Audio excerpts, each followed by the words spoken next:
ilaa iyo hadda tirada dhaawacay tirada dhimashada oo weli sii kordhaysaahe dhimashadana waa 100 dhaawacuna waa 300 ku dhowaad. kulanti wanaagsan daawadayaal, halkan waa Somali Press TV. qodobada ugu waaweyn ee barnaamij wareedkeena aad ku daawan doontaan waxaa qayb ka noqon doono waxaa aad u sii kordhaya khasaaraha dhimasho iyo midka dhaawac ee shacabka birimageedada ka soo gaaray qaraxyadii ka dhacay isgooska Soobe ee Muqdisho, iyadoo meedad horle laga soo saarayo dhismayaal ku dumay qaraxyada. madaxweyne xasan sheekh maxamuudna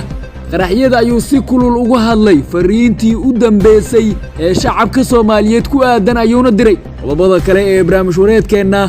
aan ku faahfaahin doono waxaa qayb ka noqon doono dagaalamayaasha Al-Shabaab ayay ku dhici weysay inay sheegtaan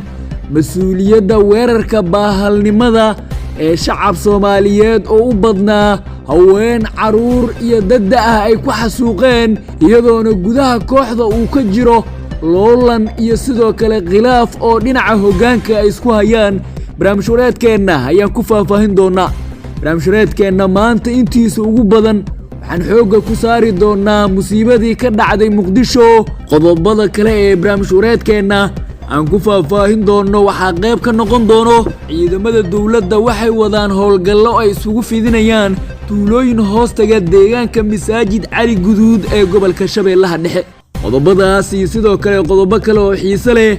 yaad barnaamij wareedkeena saaxiibayaal maanta aad ku daawan doontaan. balse haddii ay tahay markii kugu horreeyey aad soo booqatay janalkeenna, waxaan kaa codsanayaa in aad rukumato si ay kuu soo gaaraan wararka, warbixinada iyo macluumaadka xiisaha leh ee halkan aan soo gelinno. mahadsanidin dhammaantiin. barnaamij wareedkeena aan ku bilaabo. khasaaraha dhimasho iyo midka dhaawac ee ka dhashay qaraxyadii loo adeegsaday gawaarida lagu soo raray waxyaabaha qarxo ee Al-Shabaab ay ku weerareen xarunta wasaaradda waxbarashada ee ku taalla Soobe ayaa aad u kordhay,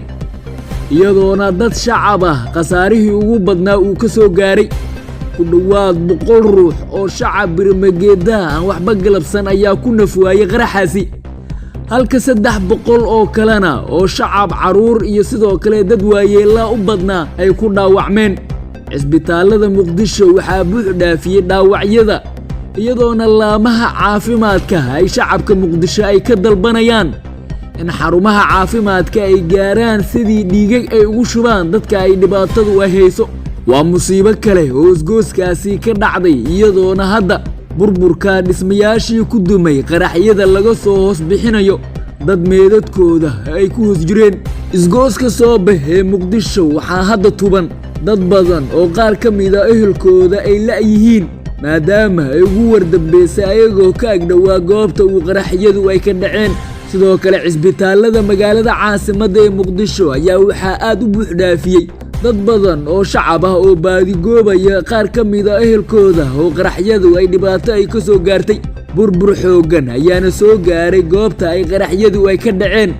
dhalinyaro Soomaaliyeed oo iskooda shaqo abuur u samaystay ayaana ku hanti beelay weeraradan baahalnimada ay kooxda Al-Shabaab ay ka fulisay Muqdisho. madaxweynaha Soomaaliya xasan sheekh maxamuud oo gaaray goobta ay qaraxyadu ay ka dhaceen ayaa ku dhawaaqay in tani ay tahay musiibo Soomaaliya ku dhacday, wuxuuna sheegay in dalalka caalamka uu ka codsanayo in Soomaaliya ay u soo diraan dhaqaatiir, maadaama Soomaaliya ay haysato goobo caafimaad loona baahan yahay in dhaqaatiirtaasi gudaha dalka ay ku daweeyaan dhaawacyada culus, maadaama dawladdu ayna awoodin in dhammaan dadkii dhaawacyada culus ay ka soo gaareen qaraxyada loo qaado dalka dibaddiisa. sidoo kale xasan sheekh maxamuud ayaa fariintii u dambeysay shacabka Soomaaliyeed ugu baaqay inay u midoobaan maleeshiyaadka Al-Shabaab oo baneystay daadinta dhiigga iyo sidoo kale dhaca iyo boobka hantida Soomaaliyeed. xasan sheekh ayaana sheegay in dad ku dhow 100 ruux ay ku dhinteen weerarka, halka 300 kalena ay ku dhaawacmeen, wuxuuna sheegay in weli ay socdaan baaritaano ay wadaan laamaha amniga dawladda oo ku aadan, maadaama khasaaraha qaraxa ay aad u sii kordhi karto marba marka ka dambeysa. madaxweyne xasan sheekh maxamuud oo wejigiisa carre ay ka muuqatay oo ka hadlay qaraxyada ayaa hadalkiisa waxaa ka mid ahaa qodob wareedka intaa kadib waxaan rabaa dadka Soomaaliyeed muhiimadda ugu weyna caawa halkaan aan u soo istaagno waxay tahay walaalayaal inaan fahamno nimankan ujeeddada ay ka leeyihiin waxa ay sameeyeen dadka meeshaan maanta ay ku laayeen 5 sano kadib bisha Oktoobar sanad guuridii 5aad haddana maanta inay ku soo noqdaan halkaan ay dad Soomaaliyeed abriya ku laayeen dadkan iyay ahaayeen dad Soomaaliyeed oo ka soo kabanayo dhibaatadii nimankan ay u geysteen 5 sano ka hor kuwii dhaawac ahaa oo soo biskooday kuwaan daalmay oo curyaamiin dhinac ka ah kuwa agoon ah oo waalidiintood iyo walaalahood iyo dadkooda ahalka ah oo ku baxay iyo kuwa kale intaba gabdho Soomaaliyeed hooyo Soomaaliyeed oo saaki u soo baxday in ay maxaan ku iraahday ilmaheeda maanta qadadii cun lahayn caawa cashadii cun lahayn soo raadisay arday wasaaradda tacliinta saf ugu jirto in shahaadooyin ay ka qaadato muslimiin masaajidka maxaan ku iraahday joogay ama ka soo baxayay meesha ku yaala iyo dad saf musaafiriin ah oo jidka ku safrayo jidka maraya dadka Soomaaliyeed oo walaalayaal maxaa dambi ay galeen dadka maxaa loo dilay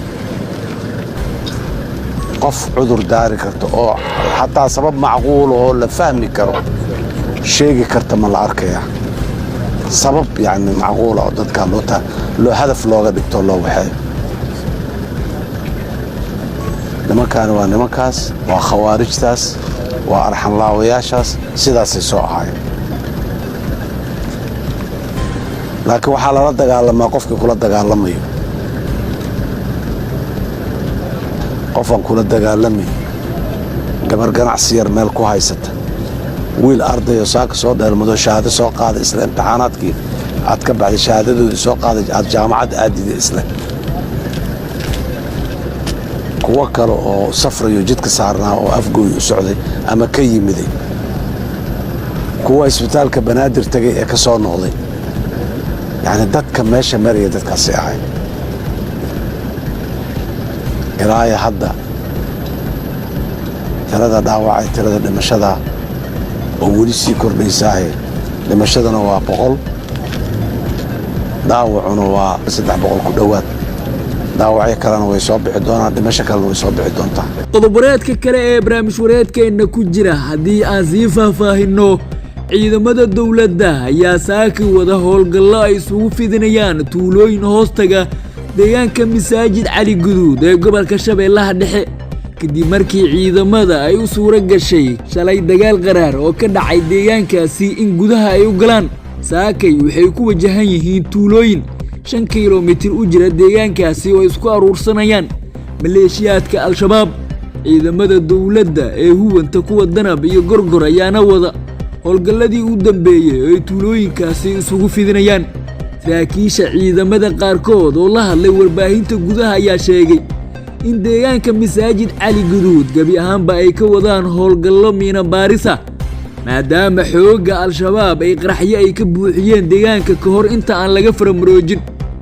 ciidamada dawladda ayaana ku sii ruuqaansanaya dhinaca aadan yabaal oo ah saldhigga ugu weyn ee maleeshiyaadka al-shabaab ee hadda u soo jeestay kaliya kumaadka shacabka Soomaaliyeed guud ahaan saaxiibayaal waxaan halkan ku soo gabagabeynayaa barnaamij wareedkeena aad kala socoteen Somali Press TV inta barnaamijkan kiisi xiga aan ku kulmi doono nabadgelyo dhamaantiin